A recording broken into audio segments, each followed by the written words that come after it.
and campaign, and I can't really think of a more important reason to be here than to join with you to make sure that Barack Obama is re-elected as the next president.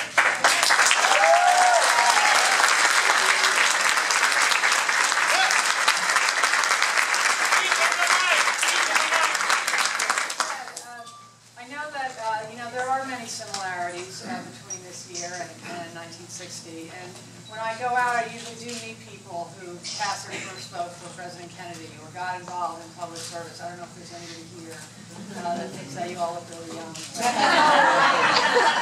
Speak into the mic more. Sorry, we can't hear back here. It's not on. It's on. Oh. Just speak into it more. Why do you do this?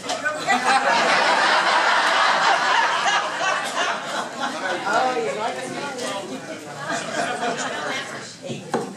Okay. Is that better? Oh, yeah. Anyways, so I don't know if there's anybody here who saw my father in any. Yeah. But I feel like watching 2008 and watching my own children, and then I'm feeling myself, was a similar kind of inspiration. And I feel like my father's greatest legacy really is the people that he inspired to get involved in public service in their communities, to serve in the Peace Corps or go into outer space, and really that generation transformed this country. Civil rights, social justice, the economy, everything. And so I think that that's really what is happening now again, and that's why it started in 2008. It's been a tough 4 years, but I think it's so important that we continue that work and that we give President Obama the chance to finish what he started and the kind of change that we all believe in and are looking for and are counting on. So I think that this election, like 1960, represents a dramatic choice between two visions that are going to determine really the future of this country for the next generation.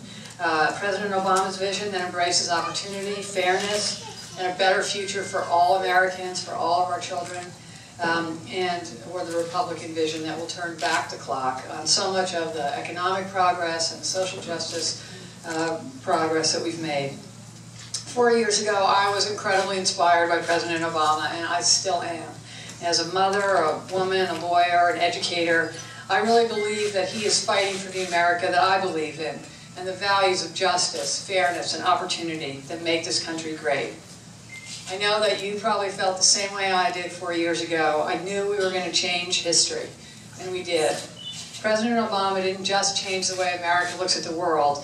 He has shown the kind of leadership and judgment and character that my father wrote about in Profiles in Courage, to keep fighting for all Americans no matter what special interests or personal attacks are used against him. And change isn't easy. It takes time.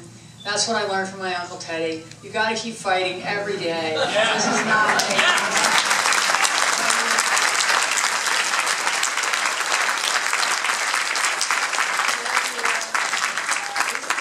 lifetime of work. And I know that people who were there 50 years ago and are here now know what that really means, and are teaching the rest of us. And for all the women who are here, I want to say it's up to us. This election is going to be decided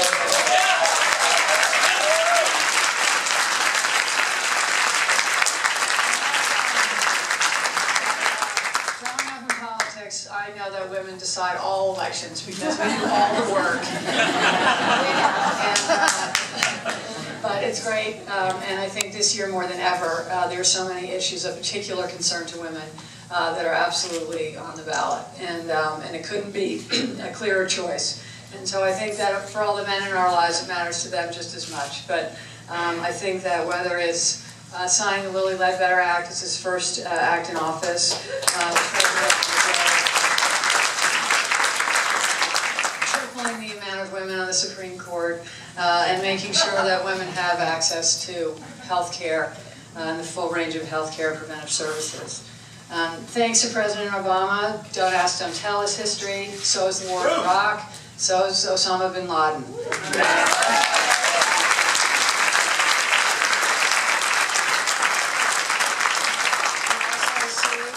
Industry, signed the Anti-Nuclear Proliferation Treaty, expanded oil production, made record investments in clean energy, doubled fuel efficiency, put hardworking young immigrants on a path to hope, and is restoring our reputation around the world. That's why it drives me crazy when people say, nothing's happened, nothing's changed.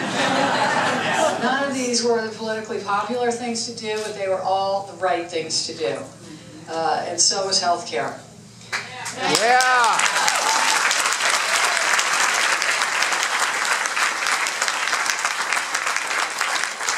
I've spent the last 10 years working in New York City on education and fighting to improve our schools, because I really believe that education is the most important long-term issue facing this country. And I know Billy Shaheen is here, and the senator is a former teacher, and she taught me while I was in the Institute of Politics. So I know that that's a big issue up here as well. As President Obama reminds us, it's an economic issue, it's a national security issue, and it's a civil rights issue.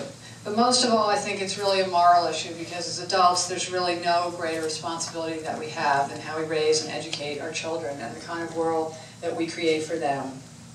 President Obama has initiated truly groundbreaking education reforms that support high-quality teaching and innovation. 47 states, I think, have changed their standards thanks to him. He's expanded early childhood education, made college more affordable by doubling Pell Grants, getting banks out of the student loan business, and giving a tuition tax break to middle-class families.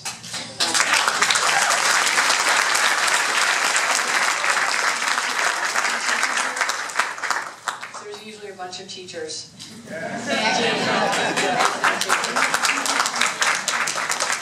And with no help from Republicans, he's laid the groundwork for an economy that's built to last.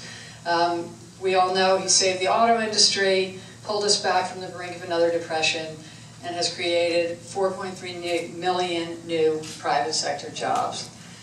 That's what we voted for in 2008, and that's why we've got to make sure that Barack Obama has 4 more years to finish this work. So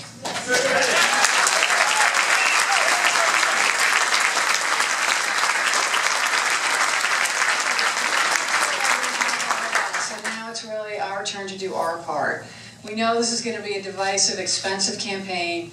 The other side is going to set people against each other rather than solving our problems together. When I was working on a book about the Bill of Rights, I met a woman, Tina Hobson, who spent 20 years fighting for justice. She lost her health and her life savings in the process. And when I asked her if it had been worth it, she said something to me that I've never forgotten. She said, it's up to us to create a government that is close to our heart's desire. Because if we don't do it, somebody else will. And I don't know about you, but I don't want a government that Mitt Romney creates. Yeah!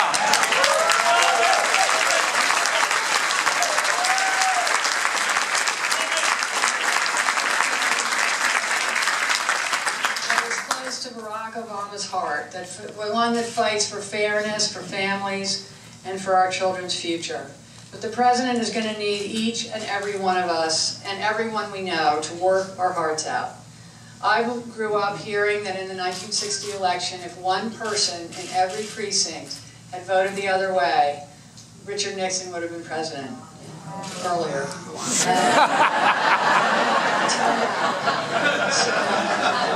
That's the kind of difference that an individual can make. And that's why each of us has to ensure that every single person we know is excited about the chance to re-elect President Obama, is registered to vote, and gets to the polls to make that happen. That's our job. We know this campaign is not going to be easy. The best things never are. But I know we can do it. We've done it before, and I look forward to working with all of you every day from now until November 6th to make sure that we do it again. Thank you.